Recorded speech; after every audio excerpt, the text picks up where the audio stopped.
നമസ്കാരം. നടൻ ബാലയുടെ മുൻ ജീവിത പങ്കാളിയായിരുന്ന ഡോക്ടർ എലിസബത്ത് ഉദയൻ നടനെതിരെ ഗുരുതര ആരോപണവുമായി ഇപ്പോൾ രംഗത്തെത്തിയിരിക്കുകയാണ്. അമൃത സുരേഷ് ബാലയ്ക്കെതിരെ നൽകിയ കേസും വിവാദങ്ങളും ചർച്ചയാകുന്നതിനിടെയാണ് നടനെതിരെ ഗുരുതര ആരോപണങ്ങളുമായി എലിസബത്ത് രംഗത്തെത്തിയത്. കോകിലയെ വിവാഹം ചെയ്യും മുമ്പ് 2.5 വർഷത്തോളം ബാലയുടെ ജീവിത പങ്കാളിയായിരുന്നു എലിസബത്ത്. നടൻ കരൾ രോഗം ബാധിച്ച ആശുപത്രിയിൽ ഗുരുതരാവസ്ഥയിൽ കഴിഞ്ഞപ്പോൾ നോക്കിയതും എലിസബത്ത് തന്നെയായിരുന്നു. എന്നാൽ ബാലയ്ക്കൊപ്പം ജീവിച്ചതിൻ്റെ പേരിൽ മാനസിക ശാരീരികമായിട്ടുള്ള ബുദ്ധിമുട്ടുകളിലൂടെ താൻ കടന്നുപോയി എന്നാണ് എലിസബത്ത് സോഷ്യൽ മീഡിയ പോസ്റ്റിലൂടെ വെളിപ്പെടുത്തിയിരിക്കുന്നത്. നടനുമായുള്ള ബന്ധം വേർപെടുത്താനുള്ള കാരണം എലിസബത്ത് ഇതുവരെയും തുറന്നു പറഞ്ഞിരുന്നില്ല. ബാലയും എലിസബത്തിനെ കുറിച്ച് സംസാരിക്കാൻ തയ്യാറായിരുന്നില്ല. എന്നാൽ തനിക്ക് സംഭവിച്ചത് പുറത്തു പറയാൻ ഭയമായിരുന്നുവെന്നും ബാല തന്നെ ഭീഷണിപ്പെടുത്തിയിരുന്നതിനാലാണ് ഒന്നും തുറന്നു പറയാതിരുന്നതെന്നും പറയുകയാണിപ്പോൾ എലിസബത്ത്.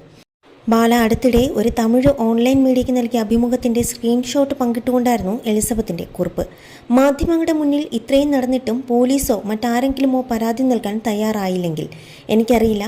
പഴയകാലം വെളിപ്പെടുത്തുമെന്നും ഞങ്ങളുടെ കിടപ്പുമുറിയിലെ വീഡിയോ പുറത്തുവിടുമെന്നും പറഞ്ഞ് ബാല ഭീഷണിപ്പെടുത്തി. വിഷാദ രോഗത്തിന് ടാബ്ലറ്റുകൾ കഴിച്ചിട്ടുണ്ടെന്നും പറഞ്ഞ് അയാൾ എന്നെ ഭീഷണിപ്പെടുത്തുന്നു. അയാൾ എന്നെ അബ്യൂസ് ചെയ്തു, റേപ്പ് ചെയ്തു. അയാൾ വേറെയും നിരവധി സ്ത്രീകളെ ചതിച്ചിട്ടുണ്ട്. നിസ്സഹായത കാരണം എൻ്റെ കൈകൾ വിറയ്ക്കുന്നു. എനിക്ക് വന്ധ്യതയുണ്ടെന്ന് അയാൾ പരസ്യമായി പറഞ്ഞു. മാത്രമല്ല, ഞാൻ മരുന്ന് മാറ്റിക്കൊടുത്തുവെന്നും പറയാതെ പറഞ്ഞുവെന്നാണ് എലിസബത്ത് കുറിച്ചത്. ബാലയുമായി വേർപിരിഞ്ഞ ശേഷം അഹമ്മദാബാദിൽ ഡോക്ടറായി സേവനമനുഷ്ഠിക്കുകയായിരുന്നു എലിസബത്ത്.